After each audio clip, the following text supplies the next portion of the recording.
দুনিয়ার মানুষ তোমরা জানো লাইলাতুল কদর কাকে বলে? লাইলাতুল কদরি খায়রুম মিন আলফি শাহর।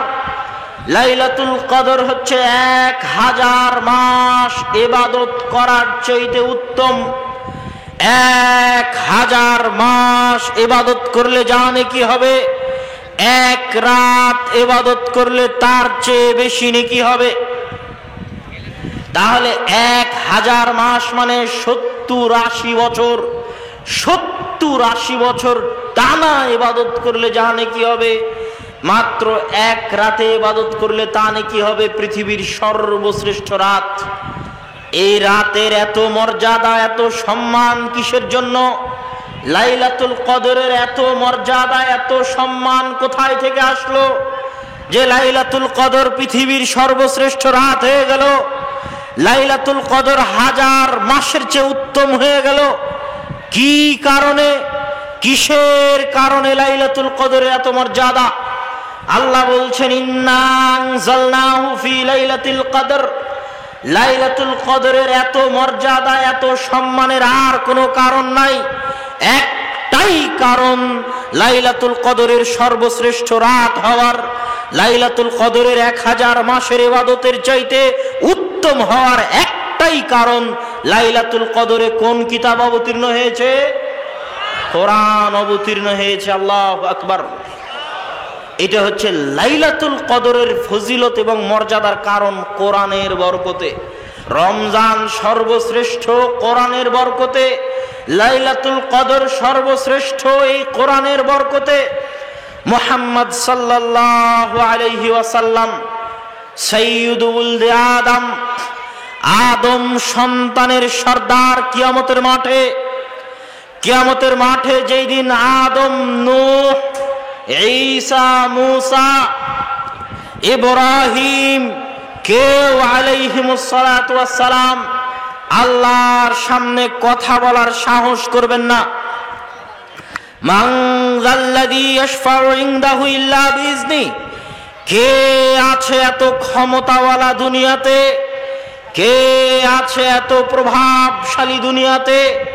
কে আছে এত প্রতাপশালী দুনিয়াতে? মান যাল্লাযী ইয়াশফাউ ইনদাহু ইল্লা বিইজনি। কোন মায়ের বেটা এত প্রভাবশালী, এত শক্তিশালী, এত ক্ষমতাওয়ালা দুনিয়াতে আছে যে কিয়ামতের মাঠে আল্লাহর সাথে কথা বলতে পারে? আল্লাহর অনুমতি ছাড়া আছে কি কেউ? আল্লাহর চ্যালেঞ্জ, গোটা দুনিয়াতে এরকম কোনো ক্ষমতাশালী নাই। কিসের রাশিয়ার প্রেসিডেন্ট ভ্লাদিমির পুতিন, কিসের ফ্রাউন, কিসের ইন্দিরা গান্ধী, কে কত ক্ষমতাশালী পৃথিবী থেকে চলে গেছে? কে আছে যে কিয়ামতের মাঠে আল্লাহর সামনে কথা বলতে পারে দাঁড়িয়ে মাথা উঁচু করে? এরকম সাহস কিয়ামতের মাঠে কারো হবে না। ওরা তো বহু দূরের থাক। আল্লাহর প্রিয় বান্দা, আল্লাহর শ্রেষ্ঠ বান্দা, আল্লাহর নিজে হাতে তৈরি করা বান্দা আদম, আল্লাহ যার সাথে কথা বলেছেন সেই বান্দা মুসা, আল্লাহর বন্ধু ইব্রাহিম, আল্লাহ সুবহানাহু ওয়া তাআলা যাকে রূহ পাঠিয়ে বিনা বাপে মুজজা দিয়ে সৃষ্টি করেছেন সেই ঈসা, এত মহান মহান নবী আলাইহিমুস সালাতু ওয়াস সালাম, কেউ কিয়ামতের মাঠে টু শব্দ করার, আল্লাহর দরবারে আল্লাহর সামনে কথা বলার সাহস করবে না। ওই দিন আল্লাহর দাপট, ওই দিন আল্লাহর ক্ষমতা, ওই দিন আল্লাহর প্রভাব, ওই দিন আল্লাহর ভীতি কিয়ামতের মাঠে কিসের মুমিন, কিসের কাফের, কিসের নবী, কিসের পাপী, যে যত বড় পরহেজগার, যে যত বড় নবী, আর যে যত বড় ক্ষমতাশালী, কেউ কিয়ামতের মাঠে আল্লাহর দাপটের সামনে টু শব্দ করতে পারবে না।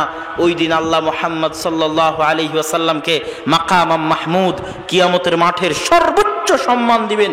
সেই সর্বোচ্চ সম্মান হচ্ছে আদম থেকে নিয়ে কিয়ামত পর্যন্ত লক্ষ লক্ষ কোটি কোটি বনু আদমের সামনে আল্লাহর সাথে কথা বলার একমাত্র অনুমতি পাবে কে? মুহাম্মদ সাল্লাল্লাহু আলাইহি ওয়াসাল্লাম। তার মতো এত শ্রেষ্ঠ নবীকে এত শ্রেষ্ঠ বানালো কে? কিসের কারণে মুহাম্মদ সাল্লাল্লাহু আলাইহি ওয়াসাল্লাম এত শ্রেষ্ঠ? কি সে আসল কারণ যেই কারণে মুহাম্মদ সাল্লাল্লাহু আলাইহি ওয়াসাল্লাম এত মহান নবী, এত সর্বশ্রেষ্ঠ নবী, সেই কারণ আর কোনো কারণ নয়। মুহাম্মদ সাল্লাল্লাহু আলাইহি ওয়াসাল্লামের উপর যেই কিতাব অবতীর্ণ হয়েছিল, এটা সেই কোরআন, সেই কিতাবের বরকত। আজ উম্মতে মুহাম্মাদি কিসের জন্য সর্বশ্রেষ্ঠ? উম্মতে মুহাম্মাদির কি আছে? আমার আপনার মতো নাচিজ, নাদান, গুনাহগার, পাপিষ্ঠ আমাদেরকে কিসের জন্য আল্লাহ সুবহানাহু ওয়া তাআলা কুনতুম খায়রা উম্মাতিন উখরিজাত লিন-নাস, তোমরাই সর্বশ্রেষ্ঠ উম্মত। ইহুদিদের চাইতে আমরা কি বেশি করে ফেলেছি? খ্রিস্টানদের চাইতে আমরা কি বেশি করে ফেলেছি? কিসের কারণে আমার মতো পাপী সর্বশ্রেষ্ঠ উম্মত? কিসের কারণে আপনার মতো পাপী, নাচিজ, নাদান সর্বশ্রেষ্ঠ উম্মত? কিসের কারণে? আমাদের বাড়িতে, আমাদের ঘরে কিসের বরকত আছে? কিসের বরকত? উম্মতে মুহাম্মাদির উপর কিসের বরকত আছে? এই কোরআনের বরকতে উম্মতে মুহাম্মাদি সর্বশ্রেষ্ঠ। আল্লাহু আকবার। এতক্ষণ আলোচনার সারমর্ম হচ্ছে রমজানের কোনো শ্রেষ্ঠত্ব নাই কোরআন ছাড়া, লাইলাতুল কদরের কোনো শ্রেষ্ঠত্ব নাই কোরআন ছাড়া, আমার আপনার কোনো শ্রেষ্ঠত্ব নাই কোরআন ছাড়া। রমজান মাসে জন্ম হয়েছে যেই কিতাবের, সেই কিতাবের নাম কি? কোরআন। তাহলে রমজান মাসের সবচেয়ে বড় প্রস্তুতি কি হওয়া উচিত বলেন? রমজান মাসের সবচেয়ে বড় প্রস্তুতি কি হওয়া উচিত? কোরআন। কোরআনবিহীন রমজান কিসের? যে রমজানের সব শ্রেষ্ঠত্ব, সব ফজিলত, সব মর্যাদা আল্লাহ কোরআনে বর্ণনা করছেন এইভাবে, শাহরু রমাদান আল্লাযী উনজিলা ফীহিল কোরআন। জানো রমজান কোন মাস? রমজানের সব মর্যাদা, সব ফজিলত এই কারণে, আল্লাযী উনজিলা ফীহিল কোরআন, যে রমজান মাসে কোরআন অবতীর্ণ হয়েছে। গোটা রমজান পার হয়ে গেল, চাঁপাইনবাবগঞ্জের কেউ একদিন কোরআন খুলে দেখলো না, আর রমজানের সরিষা সম পরিমাণ দাম নাই, আর রমজানের সিয়াম থাকার চুল পরিমাণ দাম নেই। কিসের রমজান? কোরআন ব্যতীত। রমজানের সম্মানিত কোরআন, রমজানের বরকতিত কোরআন, রমজানের মর্যাদায়িত কোরআন, রমজানের ফজিলতিত কোরআন। অতএব কোরআন বিহীন রমজান প্রকৃত রমজান নয়। তাহলে রমজানের প্রস্তুতির 1 নাম্বার অধ্যায় হচ্ছে পবিত্র কোরআন। রমজান মাসে অধ্যয়ন করতেই হবে। দেখেন কোরআন এমন এক ভয়ঙ্কর কিতাব, হুজ্জাতুন লাকা ও হুজ্জাতুন আলাইকা। আল্লাহর রাসূলের হাদিস পড়ছি আপনার সামনে। এই হাদিসের অর্থ কি? আজকে এশার সালাতের পরে যদি আমি আপনি 2 রাকাত সালাত সুন্নাত পড়ে থাকি, নেকি হবে। আর যদি 2 রাকাত সুন্নাত সালাত না পড়ে থাকি, গুনাহ হবে না। ফজরের আগে 2 রাকাত সুন্নাত যদি পড়ে থাকি, নেকি হবে। যদি না পড়ে থাকি, গুনাহ হবে না। তাহলে কোরআন কি এরকম যে কোরআন পড়লে প্রতি হরফে 10 নেকি হবে, আর কোরআন না পড়লে কোনো সমস্যা নাই? আপনার কি মনে হয়? কোরআন খুবই ভয়ঙ্কর কিতাব, খুবই ভয়ানক কিতাব। আল কোরআন ইয়াতাকাল্লামু ইয়াউমাল কিয়ামা। কোরআন কিয়ামতের মাঠে কথা বলবে। আপনার কাছে আশ্চর্য লাগতে পারে কোরআন কিভাবে কথা বলবে। আমার প্রশ্নের উত্তর দিবেন, গরু ছাগল কথা বলতে পারে? গরু ছাগল কথা বলতে পারে? আমি আপনি কথা বলতে পারি? তো গরু ছাগলকে কথা বলতে দাও, কথা বলার সুযোগ দিল না, আমাকে কথা বলার সুযোগ দিল, সেই সত্তা কে? আল্লাহ।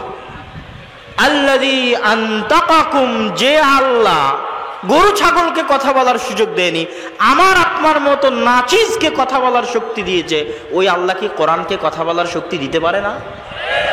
পারে। আল কোরআন ইয়াতাকাল্লামু ইয়াউমাল কিয়ামা। কোরআন কিয়ামতের মাঠে কথা বলবে। আর যখন কোরআন কিয়ামতের মাঠে কথা বলবে, তখন আমার আপনার পরিস্থিতি হবে খুবই ভয়ঙ্কর। সুন্নাতের মতো নয়, নফলের মতো নয়, রাখলে নেকি না রাখলে গুনাহ নাই, এটা নয়। আল কোরআন হুজ্জাতুন লাকা ওয়া হুজ্জাতুন আলাইকা। দুনিয়ার মানুষ, ইয়া আইয়ুহান নাস, ইয়া আইয়ুহাল্লাযীনা আমানু, ও হে চাঁপাইনবাবগঞ্জবাসী, ও হে ইমানদারগণ, তোমাদেরকে বলে যাচ্ছি, আল কোরআন হুজ্জাতুন লাকুম ওয়া আলাইকুম। এই কোরআন হয় তোমাদের পক্ষে কথা বলবে কিয়ামতের মাঠে, না হয় তোমাদের বিপক্ষে কথা বলবে কিয়ামতের মাঠে। আল্লাহ রাসূল বলেননি যে কোরআন কিয়ামতের মাঠে যে কোরআন পড়েছে ওর পক্ষে কথা বলবে, আর যে কোরআন পড়েনি কোরআন চুপ থাকবে, এ কথা বলেননি। যে দুনিয়াতে কোরআন পড়েনি কোরআন কিয়ামতের মাঠে ওর বিপক্ষে কথা বলবে। কেন বিপক্ষে কথা বলবে? আপনার এসএসসি করার সুযোগ হলো, এইচএসসি করার সুযোগ হলো, নেতার পিছনে মিছিল করার সুযোগ হলো, মিটিং করার সুযোগ হলো, হরতাল মারামারি গন্ডগোল করার সুযোগ হলো, রাজনীতি করার সুযোগ হলো, ব্যবসা করার সুযোগ হলো, বিয়ে শাদী করার সুযোগ হলো, সন্তান সন্ততির বিয়ে শাদী দেওয়ার সুযোগ হলো, নাতি পুতিনকে নিয়ে কোলে থাকার সুযোগ হলো, গোটা জীবন পার করে দিলেন, সব কিছুর সুযোগ হলো। কিন্তু এই শ্রেষ্ঠ কিতাব আপনার বাড়িতে কাপড় জড়ানো অবস্থায় পড়েই থেকে গেল, একে পড়ার কোনোদিন সুযোগ হলো না, আর আপনি কিয়ামতের মাঠে পার পেয়ে যাবেন? আপনি কি বলেন? নেয়ামত যত বড় বিপদ তত বড়। কোরআনের মতো এত বড় নেয়ামত দিয়েছে আল্লাহ, বিপদ তত বড়। আল্লাহ কোরআনের মতো বড় নেয়ামত না দিত নাই কথা শেষ। কিন্তু কোরআনের মতো বড় নিয়ামত যে আপনার বাড়িতে, কোরআনের মতো বড় নিয়ামতের উম্মত যে আপনি, তো কোরআন নিয়ে বসে আছেন বাড়িতে, কোরআন পড়বেন না, মহা পরীক্ষা, মহা বিপদ। এই কোরআন কিয়ামতের মাঠে আপনার বিরুদ্ধে কথা বলে আপনাকে জাহান্নামে নিয়ে চলে যাবে। আল কোরআন যদি আপনার পক্ষে কথা বলে, আল কোরআন ওয়াস সাওমু ইউশাফাআন ইয়াউমাল কিয়ামা, কোরআন এবং সিয়াম বা রোজা কিয়ামতের মাঠে কথা বলবে, সাক্ষ্য দিবে। আল্লাহ ক্ষমতা দিবেন কোরআন এবং সাওমকে কথা বলার, যে আল্লাহ মানুষকে কথা বলার ক্ষমতা দিয়েছেন। আল্লাহ যদি মানুষকে কথা বলার ক্ষমতা দিতে পারেন, তো ওই আল্লাহ কোরআনকেও কথা বলার ক্ষমতা 100 বার দিতে পারেন। যে আল্লাহ মানুষকে কথা বলার ক্ষমতা দিয়েছেন, ওই আল্লাহ সাওমকে কথা বলার ক্ষমতা 1000 বার, লক্ষ বার দিতে পারেন। কিয়ামতের মাঠে আল্লাহ কোরআনকে সিয়ামকে কথা বলার সুযোগ দিবেন। এরা যদি আপনার পক্ষে কথা বলে, এইভাবে পক্ষে কথা বলবে, আল্লাহ সিয়াম কোরআন রাত জাগতে দেয়নি, রাত্রি জেগে কোরআন পড়েছে, সিয়াম না খেয়ে থেকেছে, শাহওয়াতকে কন্ট্রোল করেছে, জান্নাতে দিয়ে দাও। আল্লাহ সুবহানাহু ওয়া তাআলা কোরআনের শাফাত শুনে জান্নাতে দিয়ে দিবেন। দেখেন কোরআন কি কিতাব, কত ভয়ঙ্কর কিতাব। এই কোরআনের পাওয়ার, এই কোরআনের বরকত, এই কোরআনের ক্ষমতা, কোরআনকে মূল্য দেওয়ার আর মূল্য না দেওয়ার ক্ষমতা এত বেশি। ওমর ইবনুল খাত্তাব রাদিয়াল্লাহু তাআলা আনহু, অর্ধ জাহানের শাসক, অর্ধ পৃথিবীর খলিফা, তাকে চিঠি লিখেছে জেরুজালেম থেকে তার সাহাবীরা, যে আমরা জেরুজালেম ঘেরাও করে রেখেছি, জেরুজালেম বিজয় করার জন্য আপনাকে আসতে হবে। বাইতুল মুকাদ্দাসের চাবি পাদ্রী খলিফাতুল মুসলিমিন ছাড়া কারো হাতে দিবে না। ওমর রাদিয়াল্লাহু তাআলা বললেন, আনা আতি, আমি আসছি। আমি আসছি বলে উনি এই যে রওনা দিলেন, জীর্ণ শীর্ণ কাপড় পরে, টুটা ফাটা তালি দেওয়া কাপড় পরে, রাখালকে উটের পিঠে রেখে নিজে রশি ধরে টানছেন। এই মুহূর্তে উনি ওল্ড জেরুজালেম, পুরাতন জেরুজালেম শহরের প্রবেশ মুখে। হাজার হাজার, লক্ষ লক্ষ খ্রিস্টান পাদ্রী অপেক্ষায় আছে, আসবে অর্ধ জাহানের শাসক। 4000 সাহাবী অপেক্ষায় আছে, আসবেন আমিরুল মুমিনিন। ওমর রাদিয়াল্লাহু তাআলা আনহু যখন ঢুকছেন জীর্ণ শীর্ণ পোশাকে, রাখালকে উটের পিঠে বসিয়ে নিজে রশি ধরে টেনে, তখন হন্তদন্ত হয়ে সাহাবীরা ছুটে এসে ওমর রাদিয়াল্লাহু তাআলা আনহুকে বলছেন, আমিরুল মুমিনিন, আজকে গোটা খ্রিস্টান বিশ্বের সামনে আপনি আমাদের অপমান করে দিলেন। গোটা খ্রিস্টান বিশ্ব অপেক্ষায় আছে। বাপরে বাপ, বাইতুল মুকাদ্দাস সমর্পণ করে দিচ্ছে, যেই বাইতুল মুকাদ্দাস সারা পৃথিবীর বিনিময়ে খ্রিস্টানরা রাজি হবে না। ইউরোপের কি নাই, জার্মান ফ্রান্স ইংল্যান্ডের কি নাই, যে জার্মান ফ্রান্স ইংল্যান্ডকে সিরিয়ার মাটিতে যুদ্ধ করতে হবে। জার্মান ইংল্যান্ড ফ্রান্সের কি নাই, যে জার্মান ইংল্যান্ড ফ্রান্সকে ফিলিস্তিনের মাটিতে যুদ্ধ করতে হবে। ইহুদিদের কি নাই, ট্রাম্পের কি নাই, যে জেরুজালেমকে রাজধানী করতে হবে। গোটা দুনিয়া আমাদের দিয়ে দেন, বলেন যে বাইতুল মুকাদ্দাস মুসলমানদের দিয়ে দাও, গোটা দুনিয়া তোমাদের দিয়ে দিলাম। আমরা মুসলমানেরা কোনো বাংলাদেশ চাই না, পাকিস্তান চাই না, কিচ্ছু চাই না, সব নিয়ে চলে যাও, খালি মক্কা মদিনার বাইতুল মুকাদ্দাস আমাদেরকে দাও। দিয়ে দেন, কোনো দিন রাজি হবে না। সারা পৃথিবীর বিনিময়ে বাইতুল মুকাদ্দাস দিতে রাজি হবে না। বাইতুল মুকাদ্দাসে তাদের নবীর মা মারিয়াম আলাইহিস সালাতু ওয়াস সালাম বাইতুল মুকাদ্দাস খেদমত করেছেন, ঝাড়ু দিয়েছেন। ঈসা আলাইহিস সালামের মা মারিয়াম আলাইহিস সালাতু ওয়াস সালাম, ঈসা আলাইহিস সালামের জন্ম জেরুজালেমে, তাদের বিশ্বাস অনুযায়ী ঈসা আলাইহিস সালামের মৃত্যু জেরুজালেমে, আমাদের বিশ্বাস ঈসা আলাইহিস সালাম জীবিত আসমানে, তাদের দাবি অনুযায়ী ঈসা আলাইহিস সালামের কবর জেরুজালেমে। ইহুদিদের দাবি অনুযায়ী দাউদ আলাইহিস সালাতু ওয়াস সালাম, সত্য কথা, দাউদ আলাইহিস সালাম সারা পৃথিবী রাজত্ব করেছে জেরুজালেমে বসে, বাইতুল মুকাদ্দাসে বসে। সুলাইমান আলাইহিস সালাতু ওয়াস সালাম সারা পৃথিবী রাজত্ব করেছে বাইতুল মুকাদ্দাসে বসে, বাইতুল মুকাদ্দাসে সিংহাসন রেখে, জেরুজালেমের সিংহাসন রেখে সারা পৃথিবী শাসন করেছে। ওই বাইতুল মুকাদ্দাস ইহুদি খ্রিস্টানদের নিকটে সবচেয়ে সম্মানী ওই বাইতুল মুকাদ্দাস ওমর ইবনুল খাত্তাবের হাতে সমর্পণ হচ্ছে। আর ওমর ইবনুল খাত্তাব এসেছেন জীর্ণ শীর্ণ পোশাক পরে, ওমর ইবনুল খাত্তাব এসেছেন উটের রশি ধরে টানতে টানতে। সাহাবীরা হন্তদন্ত হয়ে এসে বলছে মান সম্মান সব শেষ। ওমর রাদিয়াল্লাহু তাআলা বলছেন খামোশ, শোনো, আমি ওমর মরুভূমির রাখাল, আমার কোনো ইজ্জত ছিল না, আমার কোনো সম্মান ছিল না, আমার কোনো পাওয়ার ক্ষমতা ছিল না। আমার মতো মরুভূমির রাখাল আজ অর্ধজাহানের শাসক, আমার মতো মরুভূমির রাখালের এত ক্ষমতা, এত সম্মান যে জেরুজালেম আমার হাতে সমর্পণ হচ্ছে। এত সম্মান, এত ক্ষমতা, এত পাওয়ার আমার মতো মরুভূমির রাখাল কাপড় চোপড় দিয়ে অর্জন করেনি, উটের পিঠে বসে অর্জন করেনি। এত ক্ষমতা, এত পাওয়ার কোরআনের বরকতে। আল্লাহু আকবার। এই কোরআনকে যদি তোমরা অবমূল্যায়ন করো, সাহাবীদের বলতেছি, এই কোরআনকে যদি তোমরা অবমূল্যায়ন করো, যতই দামি কাপড় পরে থাকো আর যতই পারমাণবিক বোমের মালিক হও না কেন, তোমার সকল আদেশ সমাপ্ত হয়েছে সত্যবাদিতার উপরে, ন্যায়পরায়ণতার উপরে। মানে আল্লাহ যত আদেশ মানুষকে দিয়েছে প্রত্যেকটা আদেশ সত্য, প্রত্যেকটা আদেশ ন্যায়। একটা আদেশ শোনেন, আল্লাহ আদেশ দিয়েছে কি তোমরা আল্লাহর ইবাদত করবা, শিরক করবা না। তো এবার কালেমা কি? লা ইলাহা ইল্লাল্লাহ, আল্লাহ ব্যতীত ইবাদতের যোগ্য কোনো সত্য মাবুদ নাই। মানে আল্লাহ ব্যতীত যে মাবুদগুলোর ইবাদত করা হয় এদের মধ্যে দুইটা গুণ আছে, এক ওরা মিথ্যা, আর দুই ওরা ইবাদতের অযোগ্য। তো যেটা ইবাদতের অযোগ্য ওটাই অন্যায়পরায়ণতা, ওটাই জুলম, আর ওটাই মিথ্যা। আর সত্য কোনটা? একমাত্র সত্যকে আল্লাহ। আর একমাত্র ইবাদতের যোগ্য ন্যায় কোনটা? আল্লাহর ইবাদত করা। এবং এটা হাদিসেও আছে, রাসূলুল্লাহ সাল্লাল্লাহু আলাইহি ওয়াসাল্লাম বলছেন তোমরা কি জানো আল্লাহর হক মানুষের উপরে কি আর মানুষের হক আল্লাহর উপরে কি? তো আল্লাহর হক মানুষের উপর হচ্ছে যে মানুষ ন্যায় পরায়ণ হবে আল্লাহর সাথে, যে ইবাদত আল্লাহ ব্যতীত অন্য কারো করবে না। এটা আল্লাহর সাথে ন্যায় পরায়ণতা, এটা আল্লাহর সাথে সত্যবাদিতা। এরকম করে ধরে ধরে ইসলামের প্রত্যেকটা হুকুমের মধ্যে সত্য আছে, ন্যায় আছে।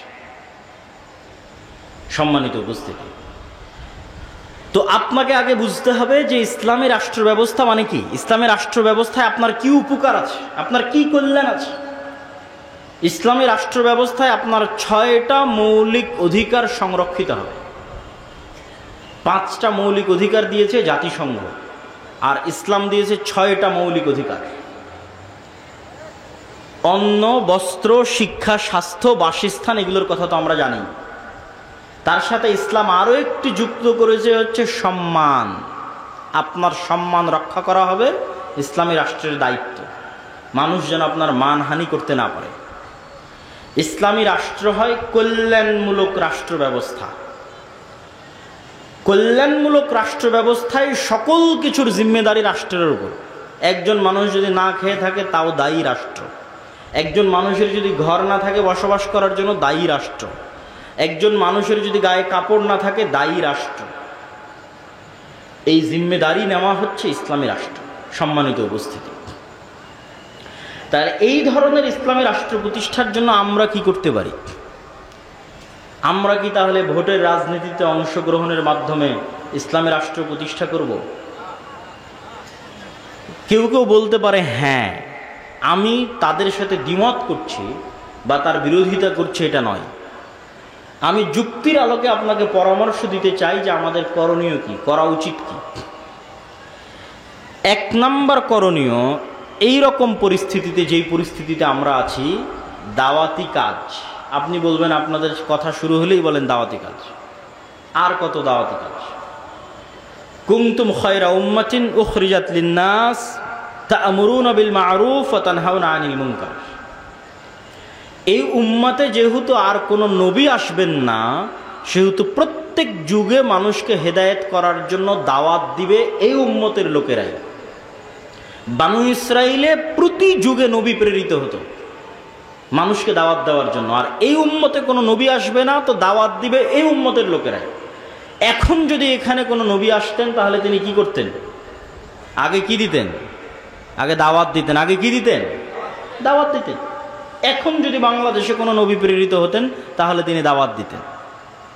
তো যেহেতু নবী প্রেরিত হবেন না, তো দাওয়াতি কাজ অতীতেও ছিল, আজও থাকবে, ভবিষ্যতেও থাকবে। দাওয়াতি কাজে আমরা সফল নই কেন? নবীদের মতো ইখলাস, নবীদের মতো হিকমা, নবীদের মতো সবর, নবীদের মতো কৌশল, নবীদের মতো ভদ্র এবং নম্র আচরণের মাধ্যমে আমরা দাওয়াত দিতে পারিনি।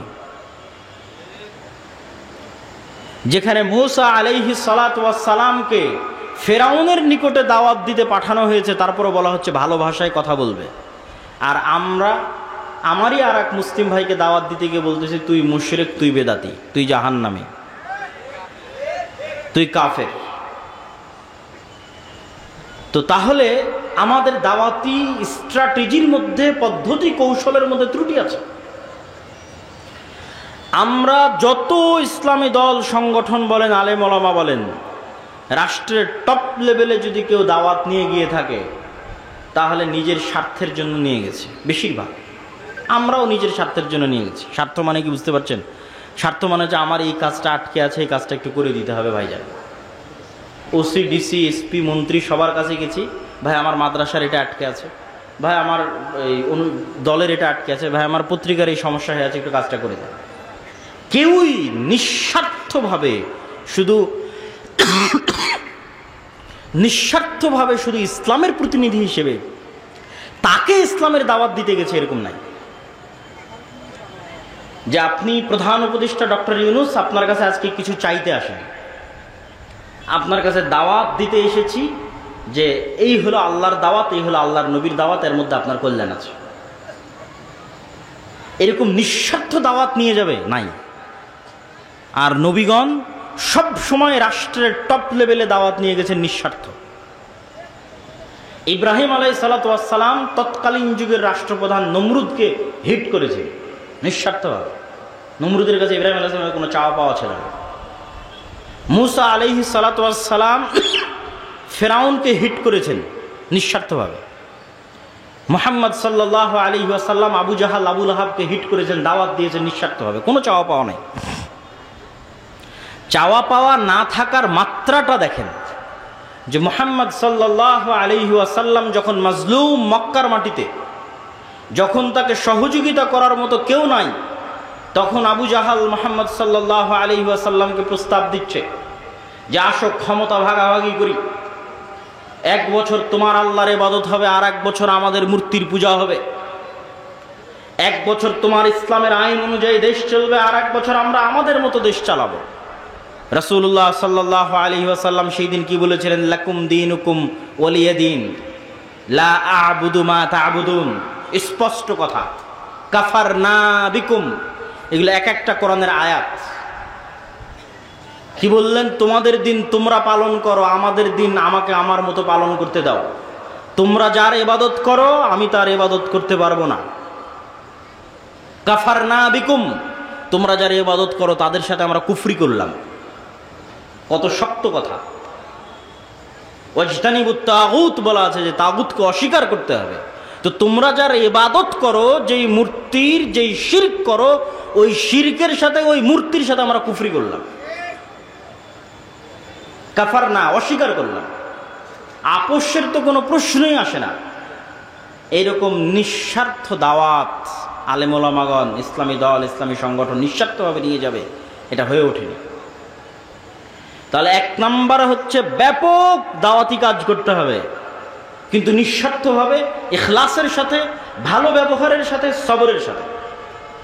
900 বছর দাওয়াত দিয়েছে নূহ আলাইহিস সালাতু ওয়াস সালাম। আমরা 16 বছরই ক্লান্ত হয়ে গেছি। দাওয়াত দিতে হবে। 2 নম্বর কাজ কি? 2 নম্বর কাজ হচ্ছে সমাজ এবং দেশের মানুষের সাথে সম্পৃক্ত থাকতে হবে।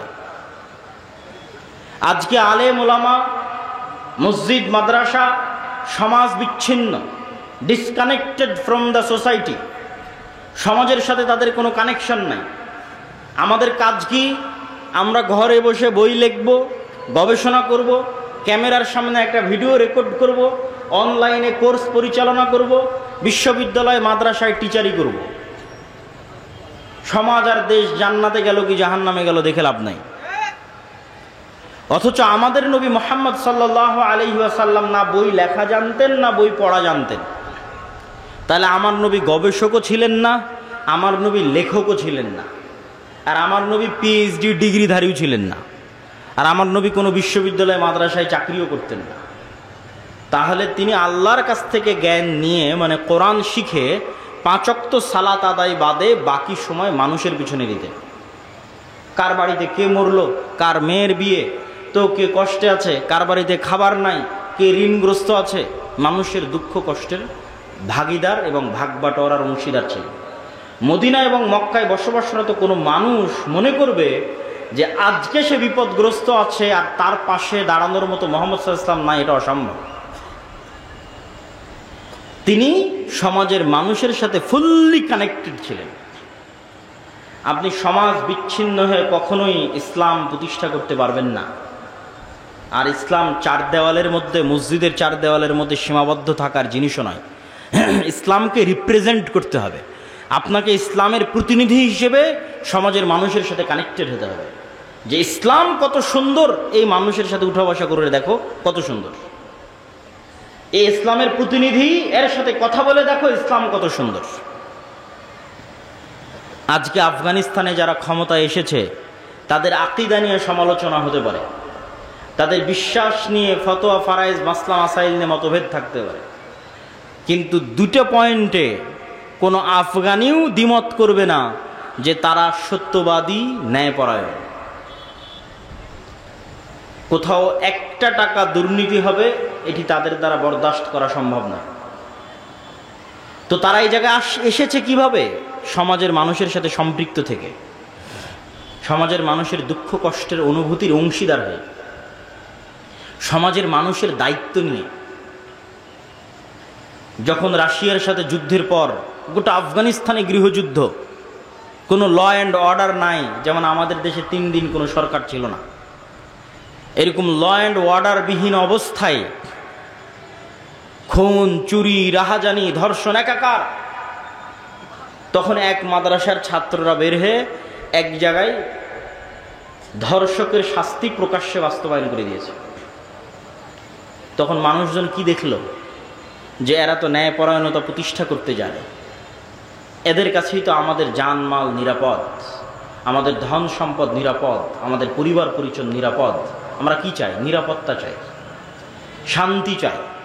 তো ওই নিরাপত্তা, ওই শান্তির গ্যারেন্টি বাংলাদেশে বসবাসরত ইসলামের যারা রিপ্রেজেন্টার, ইসলামকে যারা প্রতিনিধিত্ব করে, তারা দিতে পেরেছে কিনা? তারা তাদের ন্যায়পরায়ণতা, সত্যবাদিতা দিয়ে সেটা ফুটে তুলে ধরতে পেরেছে কিনা? অতএব আপনাদেরকে সমাজের সাথে কানেক্টেড থাকতে হবে। তাহলে 1 নাম্বার বললাম ব্যাপক দাওয়াতি কাজ করতে হবে, 2 নাম্বার বললাম সমাজের সাথে সম্পৃক্ত থাকতে হবে, 3 নাম্বার শক্তিশালী প্রতিষ্ঠান তৈরি করতে হবে। এবার আসবে আপনাদের গণতান্ত্রিক রাজনীতির উত্তর। শক্তিশালী প্রতিষ্ঠান মানে কি? ইউরোপ, আমেরিকা এবং ইংল্যান্ডে গণতন্ত্র কেন টেকসই? ইংল্যান্ড এবং আমেরিকাতে প্রতিষ্ঠানগুলো পাওয়ারফুল, এই জন্য টেকসই। প্রতিষ্ঠান পাওয়ারফুল মানে পুলিশ বাহিনী স্বাধীন স্বতন্ত্র, বিচার বিভাগ স্বাধীন স্বতন্ত্র। ক্ষমতায় বাইডেন কি ট্রাম্প সেটা বিষয় নয়, পুলিশ তার মতো ফাংশন করে, বিচার বিভাগ তার মতো ফাংশন করে। কিন্তু আমাদের ভারত, পাকিস্তান, বাংলাদেশের প্রবণতা হচ্ছে যেই ক্ষমতায় আসে সে পুলিশ, আর্মি, বিচার বিভাগ সবগুলোকে নিজের পকেটের মধ্যে ঢুকিয়ে ফেলে। ফলত এখানে রাষ্ট্র প্রতিষ্ঠান দুর্বল হয়ে যায়, ফাংশন করে না। তো শক্তিশালী প্রতিষ্ঠান মুসলমানদের নাই। কোটি কোটি ভোটার আছে, কিন্তু এই কোটি কোটি ভোটারের প্রতিনিধিত্বকারী শক্তিশালী প্রতিষ্ঠান নাই। আপনি শক্তিশালী প্রতিষ্ঠানের, বেসরকারি শক্তিশালী প্রতিষ্ঠানের দু একটা উদাহরণ নেন। যখন প্রধানমন্ত্রী হাসিনা বিদায় নিল, তখন অটোমেটিক ট্রানজিশন অফ পাওয়ারের হস্তান্তর, এটিই নিয়ম যে যখন রাষ্ট্র অকার্যকর তখন রাষ্ট্রে অবস্থানরত শক্তিশালী প্রতিষ্ঠানগুলোর কাছে ক্ষমতা চলে যায়। তো বাংলাদেশের সবচেয়ে শক্তিশালী প্রতিষ্ঠান হচ্ছে আর্মি। তো ফলত যখন প্রধানমন্ত্রী হাসিনা বিদায় নিয়েছে, তখন অটোমেটিক ক্ষমতা চলে গেছে আর্মির কাছে। আরো অসংখ্য শক্তিশালী প্রতিষ্ঠান আছে। প্রথম আলো একাই একটা শক্তিশালী প্রতিষ্ঠান, ডেইলি স্টার একাই একটা শক্তিশালী প্রতিষ্ঠান, ব্রাক একাই একটা শক্তিশালী প্রতিষ্ঠান, গ্রামীণ ব্যাংক একাই একটা শক্তিশালী প্রতিষ্ঠান, মানবাধিকার সংস্থা অধিকার একাই একটা শক্তিশালী প্রতিষ্ঠান। তাহলে যখন রাষ্ট্র অকার্যকর তখন অটোমেটিক রাষ্ট্রের ক্ষমতা এই প্রতিষ্ঠানগুলোর কাছে চলে গেছে। আমাদের কোটি কোটি ভোটার আছে, কিন্তু আমাদের প্রতিনিধিত্ব করবে এরকম শক্তিশালী মিডিয়া নাই, আমাদের প্রতিনিধিত্ব করবে এরকম শক্তিশালী অর্থনৈতিক প্রতিষ্ঠান নাই, এরকম শক্তিশালী মানবাধিকার সংস্থা নাই যে মুসলমানদের প্রতিনিধিত্ব করবে। না হলে 5ই আগস্টের চাইতে সুবর্ণ সুযোগ মুসলমান বা ইসলাম ক্ষমতায় যাবে, এর যে সুবর্ণ সুযোগ অতীতেও কোনোদিন আসেনি, পরে আসাও কঠিন। তাহলে কেন পারেননি? কোটি কোটি ভোটার থাকার পরেও কেন পারেননি? আপনাদের কারো, এত ইসলামী দলের, এত ইসলামী সংগঠনের কারো শক্তিশালী প্রতিষ্ঠান ছিল না। তাহলে কোটি কোটি ভোটার দিয়ে আপনি কি করবেন যদি শক্তিশালী প্রতিষ্ঠান না থাকে? এইরকম 5ই আগস্ট প্রত্যেক 20 বছর, 25 বছর, 30 বছর পর আসবে। কালকেই আপনাকে ভোট করে ক্ষমতায় যেতে হবে 5 বছরের জন্য, 3 বছরের জন্য, 4 বছরের জন্য। এটি স্বল্প মেয়াদী পরিকল্পনা। আপনি দীর্ঘমেয়াদে পরিকল্পনা করেন, 50 বছর পর, 100 বছর পর আপনি বাংলাদেশের মাটিতে ইসলামকে বিজয়ী দেখতে চান, তার জন্য কি করা লাগবে সেটা ভাবেন। কাল ক্ষমতায় চলে যাবে এই আকাশ কুসুম কল্পনা 100 বছর থেকে আমাদের হিস্ট্রি পড়া আছে। ইসলামিক খেলাফার পতন থেকে নিয়ে 100 বছর পার হয়ে গেছে। একটা থিওরি পরীক্ষা করার জন্য 100 বছর যথেষ্ট। অ্যাজ এ থিওরি, ডেমোক্রেসি ইসলাম প্রতিষ্ঠার মাধ্যম হিসেবে পৃথিবীতে এখন পর্যন্ত ব্যর্থ। 100 বছর, তো 100 বছর যথেষ্ট। আমি যদি একটু বেশি করে বলি তাহলে অনেকেই কষ্ট পায়, তো একটু বেশি করে বলি, অত বেশি করে বলবো না, একটু বেশি করে বলি। 15 বছর বা 16 বছর যে আপনারা ফ্যাসিজম বলছেন, এই ফ্যাসিজমে আয়না ঘর ছিল, গুম ছিল, খুন ছিল, দুর্নীতি ছিল। তো আপনি বলেন তো, এই 16 বছর ফ্যাসিজম কিসের নামে চলেছে? গণতন্ত্রের নামে চলেছে। কিসের নামে চলেছে বলেন? গণতন্ত্রের। এই 16 বছর ফ্যাসিজম সেকুলারিজম, ধর্মনিরপেক্ষতাবাদের নামে চলেছে না অন্য কোনো নামে চলেছে? হ্যাঁ, ধর্ম যার যার, উৎসব সবার, এটা কিসের স্লোগান? সেকুলারিজমের স্লোগান না, ধর্মনিরপেক্ষতাবাদের স্লোগান। তাহলে ধর্মনিরপেক্ষতাবাদের নামে চলেছে, সেকুলারিজমের নামে চলেছে, লিবারালিজমের নামে চলেছে। তাহলে আপনাকে এই জিনিসটা বুঝতে হবে। এটা বললে বক্তব্য অনেক ভারী হয়ে যায়। আপনাকে এই জিনিসটা বুঝতে হবে যে গত 16 বছর আয়নাঘর গণতন্ত্র আর ধর্মনিরপেক্ষতাবাদ বানিয়েছে। গত 16 বছর গুম খুন গণতন্ত্র করেছে। গত 16 বছর গুম খুন সেকুলারিজম করেছে। সেকুলার সিস্টেম ডেমোক্রেটিক সিস্টেম করেছে, কোনো ব্যক্তি করেনি। ওই সিস্টেম এখনো আছে। ওই সিস্টেম এরকম আবারও জালেম তৈরি করবে, আবারও এরকম স্বৈরাচার তৈরি করবে। আজ থেকে কারো হায়াত যদি 30 বছর আল্লাহ বাড়িয়ে দেয়, আর আমারও হায়াত যদি আল্লাহ বাড়িয়ে দেয়, তো 30 বছর পর স্মরণ করবেন, বলেছিলাম এই সিস্টেম আবারও জালেম তৈরি করবে। কেন? এটা হচ্ছে পাশ্চাত্য বিশ্বের সুবিধা, যে আমাদের সিস্টেম টিকে থাক, সবার রাগ নির্দিষ্ট ব্যক্তির উপর উঠুক। তো সবার রাগ নির্দিষ্ট ব্যক্তির উপর উঠে গেছে, নির্দিষ্ট ব্যক্তি পালিয়ে গেছে, সবাই ঠান্ডা হয়ে গেছে, কিন্তু সিস্টেম কিন্তু টিকে গেছে। তাহলে আপনাকে তাহলে আপনাকে বুঝতে হবে যে এই যে বৈষম্য বিরোধী ছাত্র আন্দোলনে যদি 1700 নিহত হয়ে থাকে, তাহলে 1700 জনকে হত্যা করেছে কে বলেন তো?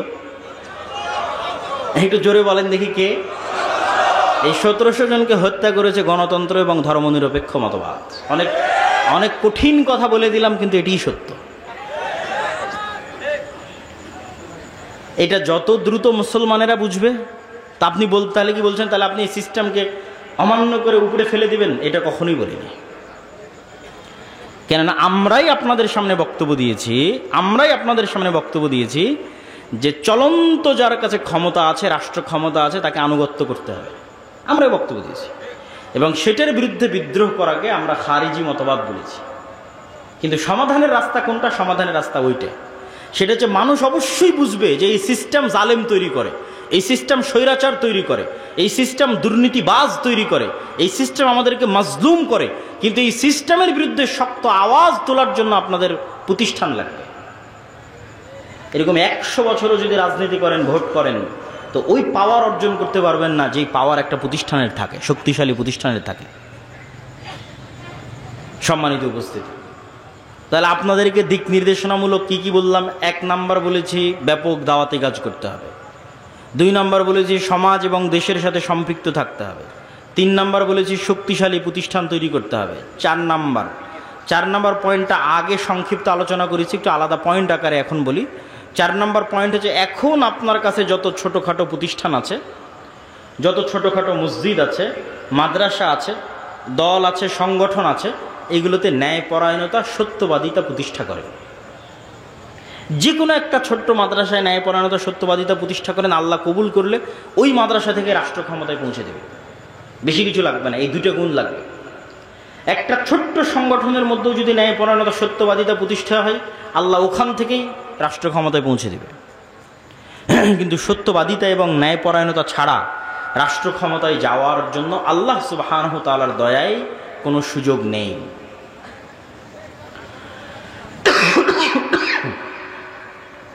সম্মানিত উপস্থিতি, তাহলে আমরা আমাদের আলোচনার শেষের দিকে চলে আসি যে এই পরিবর্তিত পরিস্থিতিতে স্কুল, কলেজ, বিশ্ববিদ্যালয় সহ দেশব্যাপী যে দাওয়াতি কাজের পরিবেশ তৈরি হয়েছে, এই দাওয়াতি কাজের পরিবেশকে আল্লাহর পক্ষ থেকে নিয়ামত মনে করতে হবে, আল্লাহর পক্ষ থেকে দয়া মনে করতে হবে। আর এই ধরনের জালসা সম্মেলন কেন্দ্রিক দাওয়াতি কাজ থেকেও একটু বের হওয়ার চেষ্টা করতে হবে। জালসা সম্মেলন ভালো, কিন্তু জ্ঞান কেন্দ্রিক দাওয়াতি কাজ হচ্ছে টেকসই।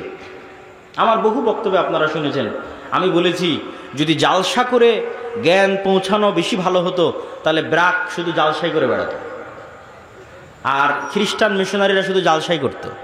তারা জালসা করে না, ছোট ছোট শিক্ষা প্রতিষ্ঠান তৈরি করে, জ্ঞানের যে রাস্তাগুলো, সিলেবাস কারিকুলামের যে রাস্তাগুলো, সেগুলোতে তারা অগ্রগামী, তারা সেগুলোর অন্তর্ভুক্ত হয়ে আছে। সম্মানিত উপস্থিতি, আল্লাহ সুবহানাহু ওয়া তাআলা আমাদেরকে এই যে সংক্ষিপ্ত বক্তব্য আপনাদের সামনে তুলে ধরলাম, এই সংক্ষিপ্ত বক্তব্য বুঝার এবং এই সংক্ষিপ্ত বক্তব্যের প্রতি আমল করার এবং দেশব্যাপী, পুরো পৃথিবীব্যাপী মুসলমানদের একটা বিপ্লব তৈরি করার তৌফিক দান করুক, আল্লাহুম্মা আমিন। আমি বক্তব্য লম্বা করতে চাচ্ছি না, অল্প কথায় যতটুকু তুলে ধরেছি ততটুকুর প্রতি যদি আপনারা আমল করেন, আপনারা মূল্যায়ন করেন, এতেই আল্লাহ সুবহানাহু ওয়া তাআলা বরকত দিবে। তো আমি আমার সংক্ষিপ্ত বক্তব্য এখানেই শেষ করছি। আমাদের বই পুস্তক